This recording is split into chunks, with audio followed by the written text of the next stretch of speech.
Karna promo ಮೂಲಕವೇ ಅಪಾರ ಜನಮನ್ನಣೆ ಗಳಿಸಿದ ಕರ್ಣ ಸೀರಿಯಲ್ ಈಗಾಗಲೇ ಆರಂಭವಾಗಿ 15 ದಿನಗಳು ಕಳೆಯಬೇಕಿತ್ತು.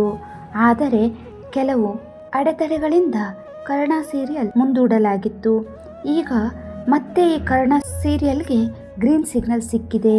ಹುಟ್ಟುವ ಮೊದಲೇ ಶಾಪಗ್ರಸ್ತನಾಗಿದ್ದ ಈ ಕರ್ಣ ಎಲ್ಲ ಅಂದುಕೊಂಡಂತೆ ಆಗಿದ್ದರೆ ಜಿ ಕನ್ನಡದಲ್ಲಿ ಕರ್ಣ ಇಷ್ಟೊತ್ತಿಗಾಗಲೇ ಪ್ರಸಾರ ಆಗಬೇಕಿತ್ತು. ಜೂನ್ 16ರಂದೇ ಕರ್ಣ ಧಾರಾವಾಹಿ ಪ್ರಸಾರಕ್ಕೆ ವಾಹಿನಿ ಕೂಡ ಸಿದ್ಧತೆಗಳನ್ನು ಮಾಡಿಕೊಂಡಿತ್ತು.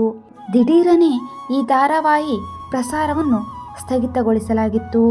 ಕಲರ್ಸ್ ಕನ್ನಡ ವಾಹಿನಿ ನಟಿ ಭವ್ಯ ಗೌಡ ವಿರುದ್ಧ ಕಾನೂನು ಮೊರೆ ಹೋಗಿದ್ದರಿಂದ ಕರ್ಣ ಪ್ರಸಾರಕ್ಕೆ ಮುನ್ನವೇ ತಾತ್ಕಾಲಿಕವಾಗಿ ಸ್ಥಗಿತಗೊಳಿಸಬೇಕಾಯಿತು. ಕರ್ಣ ಧಾರಾವಾಹಿಯ ನಟಿ ಭವ್ಯ ಗೌಡ ಬಿಗ್ ಬಾಸ್ ಅಗ್ರಿಮೆಂಟ್ ಅನ್ನು ಮುರಿದಿದ್ದಾರೆ. ಒಪ್ಪಂದ ಮುಗಿಯುವ ಮುನ್ನವೇ ಮತ್ತೊಂದು ಮನರಂಜನಾ ವಾಹಿನಿಯ ಧಾರಾವಾಹಿಯಲ್ಲಿ ಭವ್ಯ ಗೌಡ ನಟಿಸುತ್ತಿದ್ದಾರೆಂಬ ಆರೋಪ ಮಾಡಲಾಗಿತ್ತು. ಈ ಸಂಬಂಧ ಭವ್ಯ ಗೌಡ ವಿರುದ್ಧ ಕಲರ್ಸ್ ಕನ್ನಡ ಕೋರ್ಟ್ ಮೆಟ್ಟಿಲೇರಿತ್ತು. ಹೀಗಾಗಿ ತಾತ್ಕಾಲಿಕವಾಗಿ ಕರ್ಣ ಧಾರಾವಾಹಿಯನ್ನು ಪ್ರಸಾರ ಮಾಡಲಾಗಲಿಲ್ಲ. ಕೊನೆಗೂ ಕರ್ಣ ಧಾರಾವಾಹಿ ಪ್ರಸಾರ ಮಾಡುವುದಕ್ಕೆ ಕೋರ್ಟ್ ಅನುಮತಿಯನ್ನು ನೀಡಿದೆ.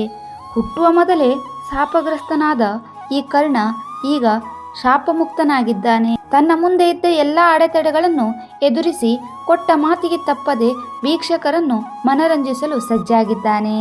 ಜಿ ಕನ್ನಡದಲ್ಲಿ ಬಹುನಿರೀಕ್ಷಿತ ಧಾರಾವಾಹಿ ಕರ್ಣ ಪ್ರಸಾರಕ್ಕೆ ಮುನ್ನವೇ ಜನಪ್ರಿಯತೆ ಗಿಟ್ಟಿಸಿಕೊಂಡಿತ್ತು. ಅದಕ್ಕೆ ಕಾರಣ ಸ್ಟಾರ್ ಕಾಸ್ಟ್ ಕಿರಣ್ ರಾಜ್, ಭವ್ಯ ಗೌಡ ಹಾಗೂ ನಮ್ರತಾ ಗೌಡ ಪ್ರಮುಖ ಪಾತ್ರದಲ್ಲಿ ನಟಿಸುತ್ತಿದ್ದಾರೆ. ಹಾಗೆ ಕನ್ನಡ ಚಿತ್ರರಂಗದ ಹಿರಿಯ ನಿರ್ದೇಶಕ ಕಮ್ ನಟ ನಾಗಾಭರಣ ಪೋಷಕ ಪಾತ್ರದಲ್ಲಿ ಕಾಣಿಸಿಕೊಳ್ಳುತ್ತಿದ್ದು ಕುತೂಹಲವನ್ನು ಹೆಚ್ಚಿಸಿತ್ತು. ಇನ್ನೇನು ಜೂನ್ 16ಕ್ಕೆ ಟೆಲಿಕಾಸ್ಟ್ ಆಗಬೇಕಿತ್ತು. ಅಷ್ಟರಲ್ಲೇ ಭವ್ಯ ಗೌಡ ವಿರುದ್ಧ ಕಲರ್ಸ್ ಕನ್ನಡ ಕಾನೂನು ಸಮರ ಹೂಡಿತ್ತು. ಬಿಗ್ ಬಾಸ್ ಮನೆಯೊಳಗೆ ಪ್ರವೇಶ ಪಡೆಯುವುದಕ್ಕೂ ಮುನ್ನ ಸ್ಪರ್ಧಿಗಳಿಗೆ ಅಗ್ರಿಮೆಂಟ್ ಸಹಿ ಹಾಕಿಸಲಾಗಿರುತ್ತದೆ. 6 ತಿಂಗಳು ಕಲರ್ಸ್ ಕನ್ನಡದಲ್ಲಿ ಶೋಗಳಲ್ಲಿ ಭಾಗವಹಿಸಬೇಕು.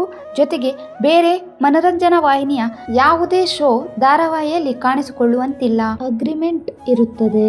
ಆದರೆ ಭವ್ಯ ಗೌಡ ಕಲರ್ಸ್ ಕನ್ನಡ ಶೋಗಳಲ್ಲಿ ಭಾಗವಹಿಸಿರಲಿಲ್ಲ. ಜೊತೆಗೆ ಜಿ ಕನ್ನಡ ಕರ್ಣ ಧಾರಾವಾಹಿಯಲ್ಲಿ ನಟಿಸಿದ್ದರು. ಈ ಕಾರಣಕ್ಕೆ ಭವ್ಯ ಗೌಡ ವಿರುದ್ಧ ಕಾನೂನು ಸಮರ ಸಾರಲಾಗಿತ್ತು. ಪ್ರಸಾರಕ್ಕೂ ಮುನ್ನವೇ ಕರ್ಣ ಧಾರಾವಾಹಿ ಸ್ಥಗಿತಗೊಂಡಿತ್ತು. ಆದರೆ ಈಗ ಕೋರ್ಟ್ನಿಂದ ಪ್ರಸಾರಕ್ಕೆ ಅನುಮತಿ ಸಿಕ್ಕಿದೆ. ಹೀಗಾಗಿ ಜುಲೈ 3 ಕರ್ಣ ಧಾರಾವಾಹಿ ಜಿ ಕನ್ನಡದಲ್ಲಿ ಪ್ರಸಾರ ಆಗುತ್ತಿದೆ. ರಾತ್ರಿ 8ರಿಂದ ಸೋಮವಾರದಿಂದ ಶುಕ್ರವಾರ ಜಿ ಕನ್ನಡದಲ್ಲಿ ಕರ್ಣ ಧಾರಾವಾಹಿಯನ್ನು ವೀಕ್ಷಕರು ವೀಕ್ಷಿಸಬಹುದು.